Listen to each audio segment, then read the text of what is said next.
climate change is something that affects all of our lives, whether we're a student, a teacher, or a scientist. And speaking of scientists, I have a guest here with me today that can tell us a lot more about climate change, Josh Willis. Now, you're an oceanographer here at JPL, correct? Well, I'm an oceanographer, but I study sea level rise and global warming and really how the ocean fits into that whole global warming picture.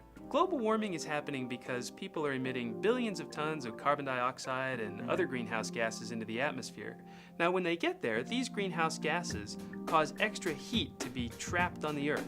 So heat that would have otherwise been radiated back out into space is now sticking around and warming up our planet. Now, all that heat is trapped in our atmosphere, but is it also affecting the oceans?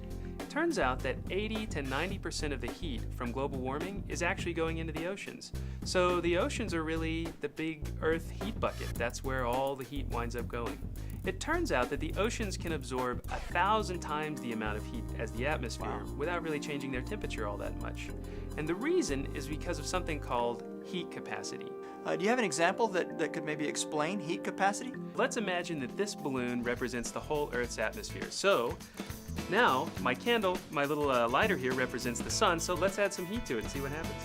Now, don't try this at home without adult supervision and proper safety equipment. Whoa! So, obviously, the heat capacity of air is very low because it didn't absorb any heat at all. Well, that's right. Almost as soon as we put the candle to the balloon, it exploded. And the reason is because since the air inside the balloon couldn't really absorb the heat that fast, all the heat went toward melting the rubber. As soon as the rubber melted, the balloon explodes. Ah, okay, cool. Now that's a good demonstration of the heat capacity of air. How about the heat capacity of water or the oceans? Yeah, let's do the oceans. How about a water balloon, Steve? Sounds great. All right. All right, Steve, so this balloon filled with water represents the oceans, and my lighter here represents the sun. Let's put some heat on it and see what happens. Wow. Obviously, it's absorbing a great deal of heat. Right, so you feeling the heat there, Steve? I am.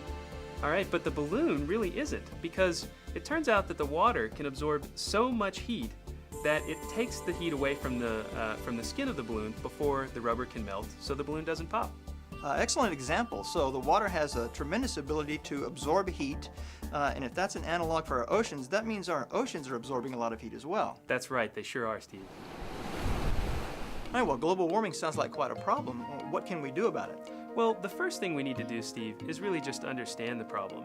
Scientists all around the globe, including NASA scientists and here at JPL, we study data from satellites that measure the oceans and the atmosphere, and these tell us about how global warming proceeds and hopefully give us an idea of what the future is going to look like. It sounds like a pretty serious problem. What is it we can do? Everything that we do almost uses some kind of energy, and most of it's produced by burning fossil fuels, which release carbon dioxide into the atmosphere. We could turn off the lights when we leave the room, maybe power down that computer every once in a while and go outside, take a bike ride instead of getting in your car. Well, thanks, Josh, for coming in and talking to us today about climate change. We really appreciate your expertise. You bet, Steve. My pleasure. All right, thanks much.